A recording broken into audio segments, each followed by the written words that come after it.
Oi, eu sou a Aymara Limma, estou aqui para apresentar para vocês Cine Arte Variety, o seu programa semanal de variedades e entretenimento.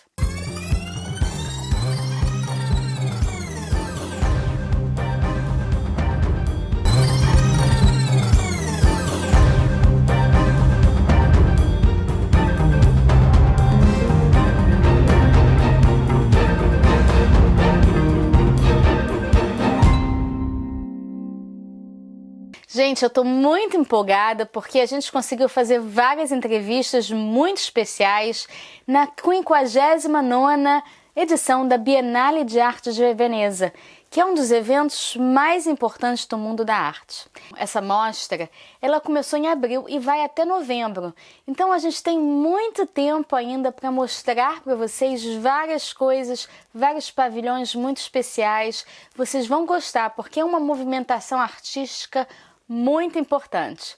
Hoje a gente tem o prazer de trazer para vocês uma entrevista que eu fiz com a Loukia Alavanou.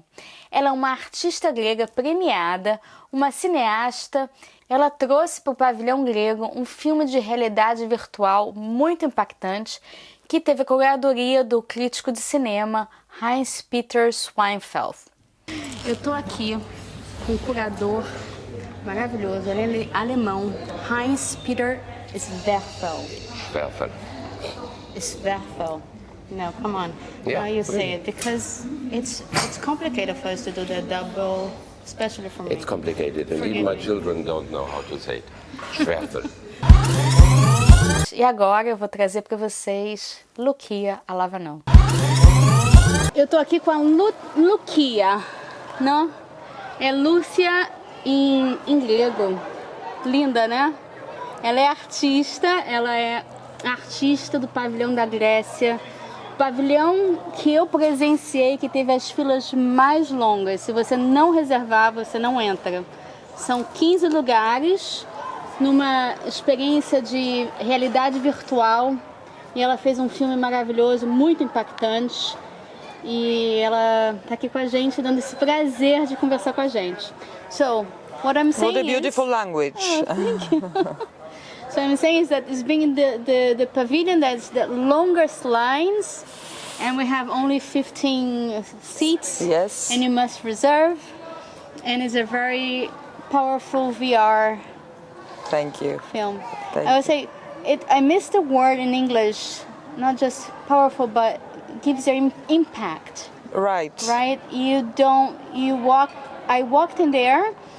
Sometimes I like to see things without reading anything about it, so I don't create any expectations. Okay. And that's what I did when I went to see your art. I'm glad you say that. I'm really against long texts that have to support the work as if, you know, the art is handicapped and it's a stick. Yes. So this Yeah. is certainly an intention.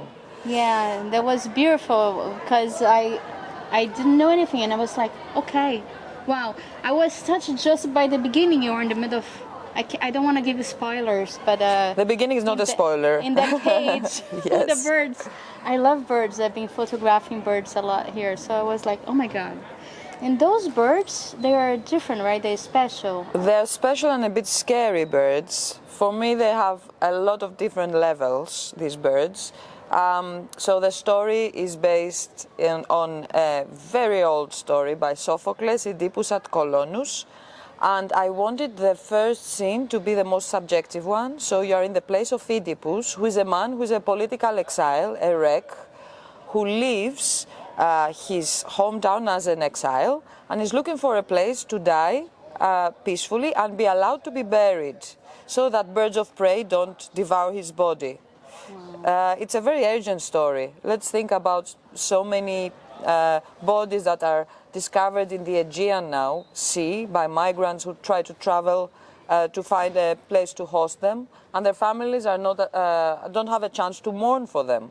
So that's a very urgent matter. And that's one of the reasons I wanted to start it in this bird cage. They have also something fascist, those birds. For me, it's like a dream. It's Oedipus' nightmare. He's blind also. We are blind when we watch VR. And I think we are blind as a Western world now to all the rubbish and horrific things that are happening around us, and we don't stop. So it starts with his dream, and to me they're a bit like a Kafkaesque trial, a court. He's a man, he's a person who is trying to defend himself and say that it's not his fault what has happened, as we know. It's Oedipus' fault, he destroyed his city. It's faith, it's the gods. So it's a quest to defend oneself. Yeah, it's powerful, very strong. And what does made you want to tell this story? Well, it's the first time that I work with something that is so heavy and so old and so symbolic. It's a coincidence. I found this story, it fell in my hands, and it felt so contemporary for various reasons, some of which I already described. But also, it's a coincidentally, I was passing through a location that Oedipus had really passed through as a nomad. And I met this community, which I didn't know ever existed. It's an uncharted area, a Romani community outside of Athens. And suddenly I thought, I live half an hour away from this place that is very dystopic. It's like a dump site. It's where all the trash from the city end up. A lot of Romani people, what they do is that they collect metal to recycle it, and it ends up there. But suddenly I thought, this place exists only half an hour from where I live, and nobody knows about it. And their quest to have a place that they're accepted, to be voiced, their nomadic being is so close to this ancient story that, as I said to them, I think Oedipus was Romani, which really touched them, because the Greek state gives them a real hard time. They have a hard time finding a place to bury their dead also. They have to bribe, give money to graveyards, and so it's just these coincidences happened, and then I thought, it's an urgency, I have to make this film there. Did you expect that it would be so actual to the moment that you released the film? Because it's so representative to the moment we live now, I think. No, it's a story that goes from time to time, and it's always actually present, I think. I'm missing the right word, but especially now at this moment that we're living in the world, I think it has a very also strong message to kind of wake up. Yes, you know? Yes, you're right. Actually, what fascinated me is that Oedipus Rex, which is the first story of Sophocles, who shows young Oedipus, is so much more famous and accepted in our Western world, where he's arrogant, he's young, he's a ruler. Oedipus at Colonus, where Sophocles wrote it on his 90s, is not that known. It has not been so much approached. And yes, you're right, after the pandemic, I mean, most of the shooting I did before the pandemic and I completed it after. Then I left it for a year and then I did a post-production. I needed some distance. But after the pandemic, it became even more urgent because it deals with a very big taboo subject in our Western world, which is old age and dying. You know, we are not acceptable of... I have the... goosebumps, yeah. Yes, it's... Do you think we're waking up or no? No, I think no. And to tell you the truth, I don't think art can do that even. You know, it would take a long time. Oh we are in deep sleep. We are blind, like Oedipus. It's sad to hear, but and it's sad to say that I agree with you. I feel that, you know. In my art, I try to do things that also touch people, and I've seen a lot of work in the Biennale also with people trying to communicate death, and I'm like, we have enough of it already. No? We have enough of death already, but at the same time, we need to talk about certain things that make work that touch people and then make us think, supposedly. Wake us up. I think, no? I totally agree. I think one mistake that is, for me, I mean, that is being made is that a lot of art is didactic, directly didactic.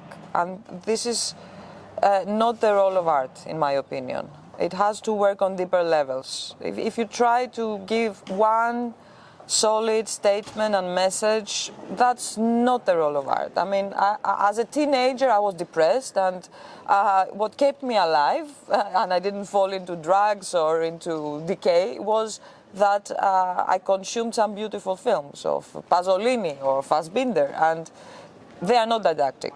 They work in deeper levels. So I think we should let art do its job without expecting it to change the news straight away. Yeah, guiding, because if you're guiding, you're not letting the people think, or you're not changing anything, right? Yes, I mean, thinking is a complex process. You cannot teach it by pointing a finger. You have to allow space for various interpretations.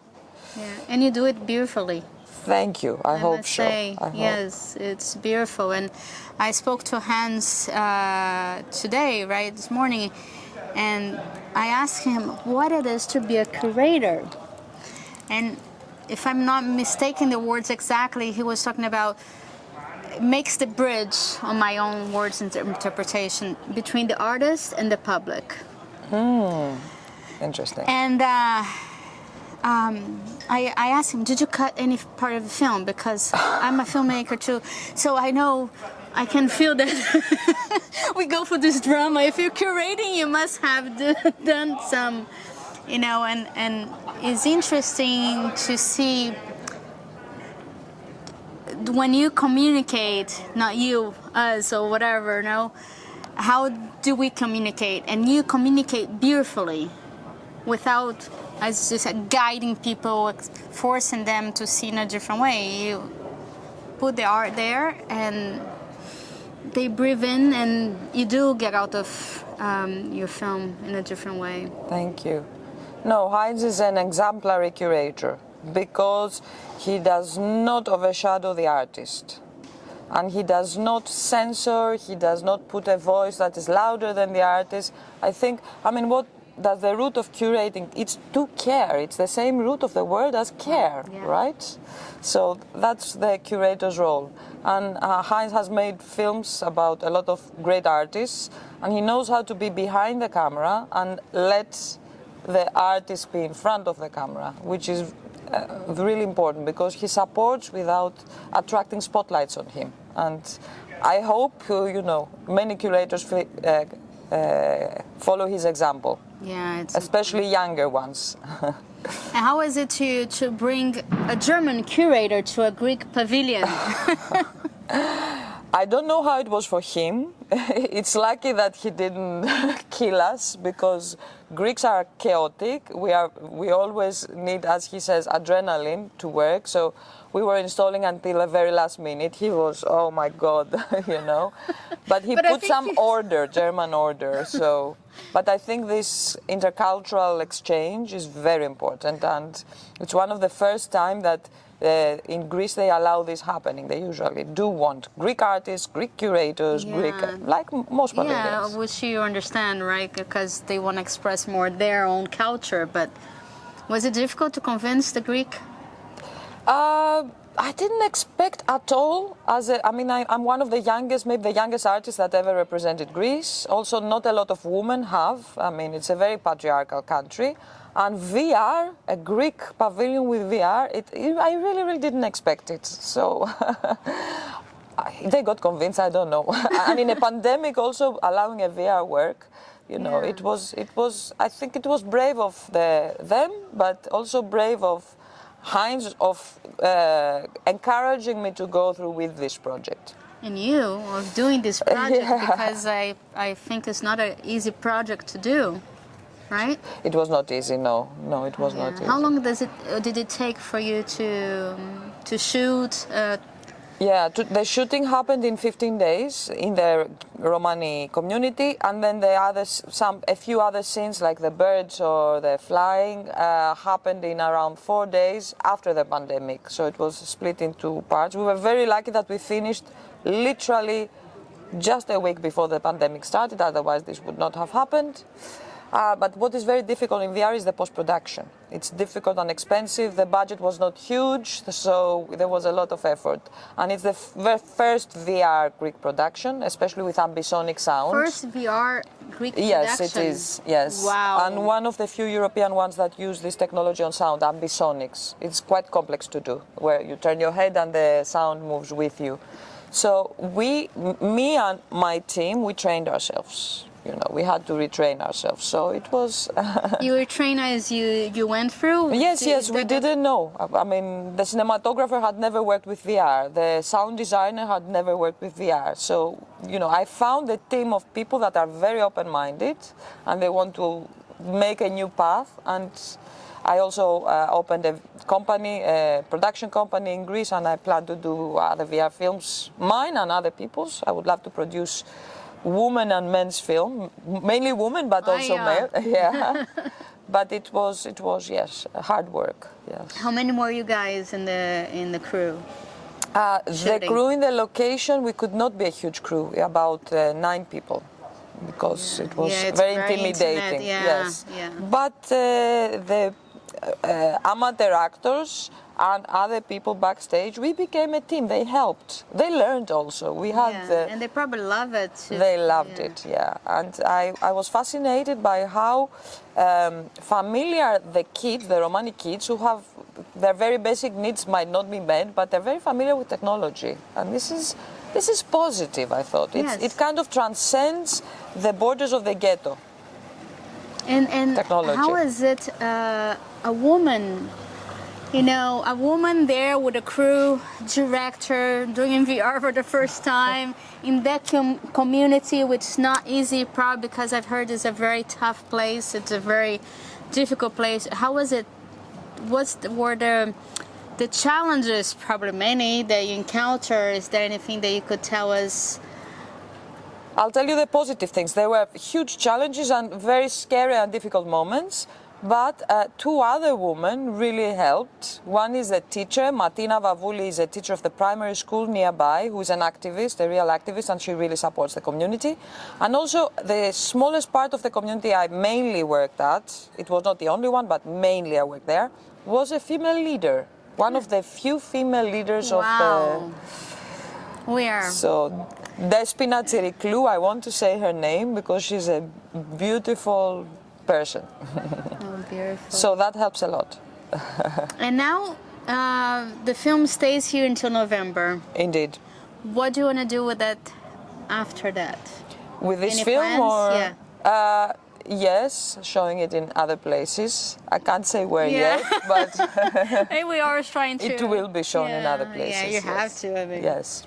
I was hoping to see here the Venice Film Festival, but I don't know. We will do a kind of collaboration with the Venice Film Festival. I don't think I'm allowed to show it at the same time there. Yeah, probably not, right? No. And also the structure.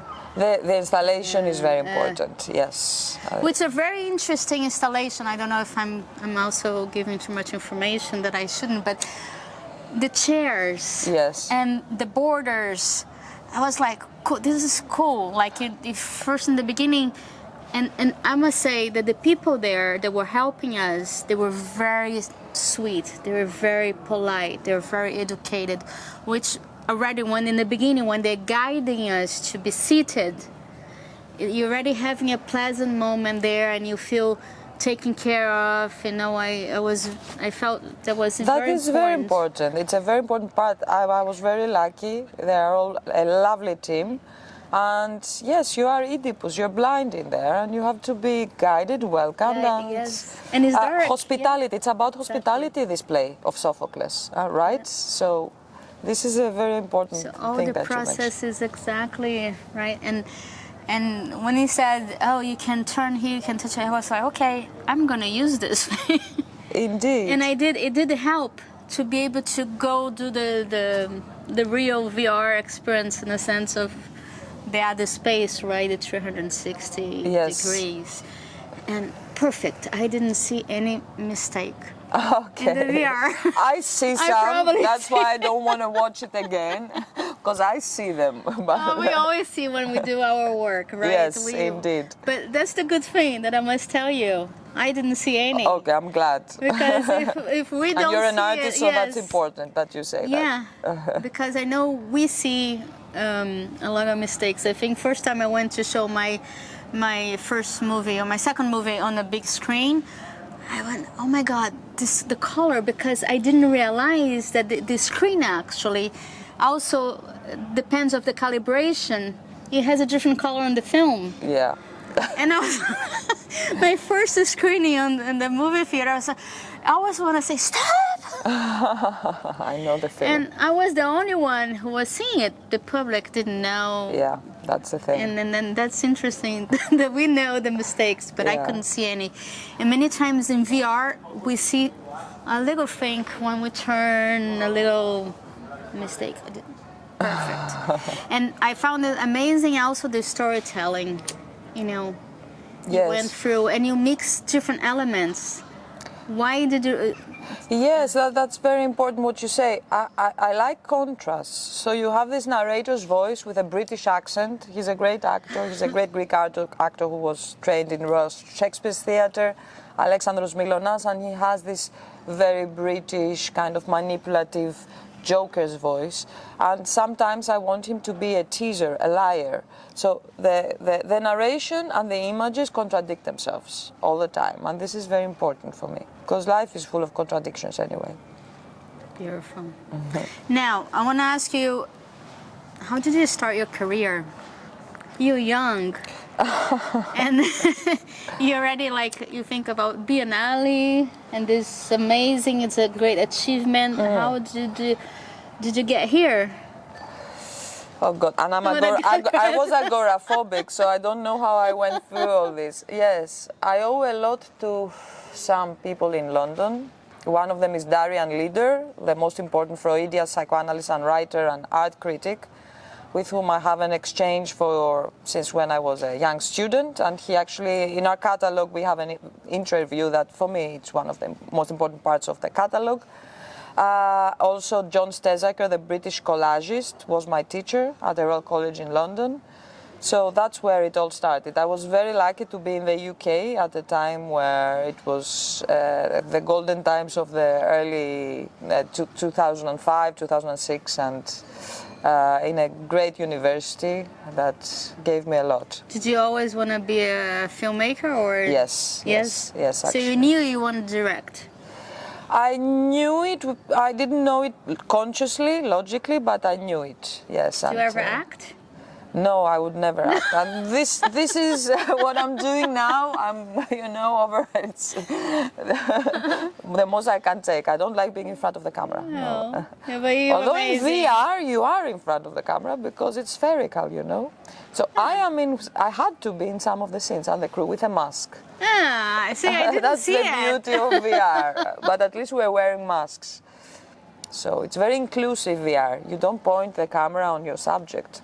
I always wanted to do VR. I never had the experience. I don't even know how it shoots. I know there is this camera that has 360. Yes, exactly, like a spider. It has a lot of eyes, I seeing actually everything. never seen it. Really? Okay. And then you have to be in a certain position in the middle, right? Otherwise, it gets you. You can't. No? No. You have to hide, or in post-production, you raise yourself, or the drone, the tripod has to be raised, and this is It costs a lot of money. Yes, a lot of money.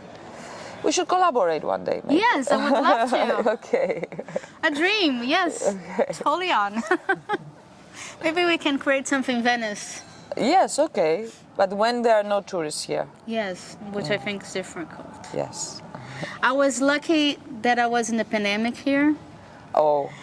And I keep saying, at the beginning I thought, oh no, Italy, I shouldn't be here. I better go back to Brazil, because the Brazil hits the pandemic hits later. It hits Europe first, I think. And then my parents are in the States, so I thought maybe I go to the States because I feel safer in the States. During but then pandemic, during the beginning even, yeah. Good comment, but let's forget about that one. And then I thought, okay, I go, and then I didn't go. and I'm lucky I didn't go. And I keep saying, oh, I was so lucky. Imagine, like, I went to buy bread and there was nobody in Venice in the street. Like, so I go to buy bread and I see this beautiful city with no tourists. Like, I actually could see some seasides, you know, after the pandemic, which I were never able to see it before after years living here because it's always so full of tourists. Incredible. It's crazy. Was it a bit like Death in Venice? So, yeah. It kind of suits in this city, the pandemic. When I first came in September and people were wearing masks, there's something very Venetian about it. And I thought, wow, it works here. Yeah. So you now, you already have like, you opened the production company. You have many projects lining up. You have the ideas already in your head. I have a script ready to start becoming a film, yes, which is again in VR. Based on a quite known post-war British story, but also very contemporary. So I'm placing in contemporary Mediterranean city. So now VR got you.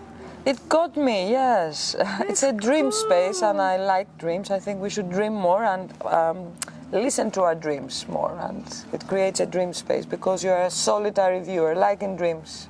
Beautiful, beautiful. Just one question before. Did you have a full script before shooting this? Yes, I did, but the script developed fully in exchange with the people there, so I rewrote it. So I wrote something. You had to change completely. But when we shot, we did have a script on our hands. But that the people's stories there fed into the script. So my experience of 1 year being with the Romani people there created the actual final script.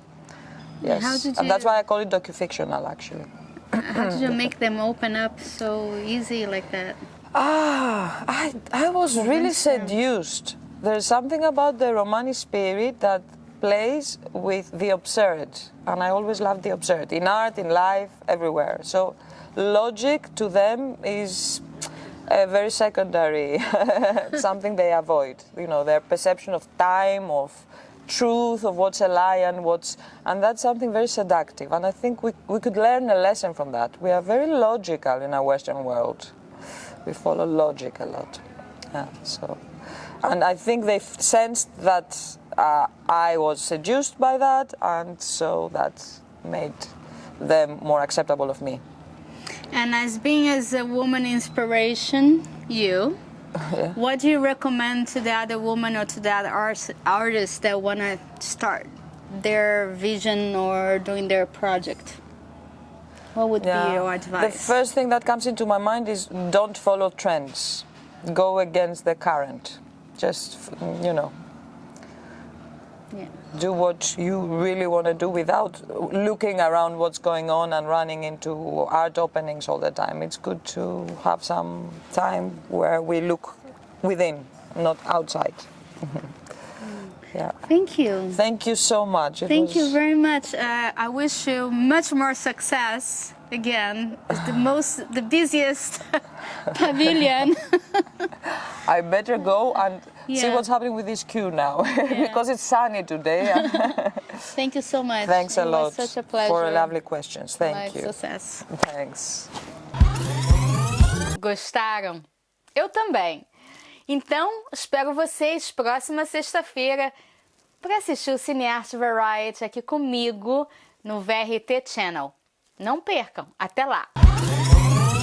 E no próximo episódio a gente vai falar de um dos festivais mais especiais que tem no mundo, um festival que eu amo, que é o Festival de Cannes. Festival de Cinema de Cannes, prestigiadíssimo, badaladíssimo, muito importante.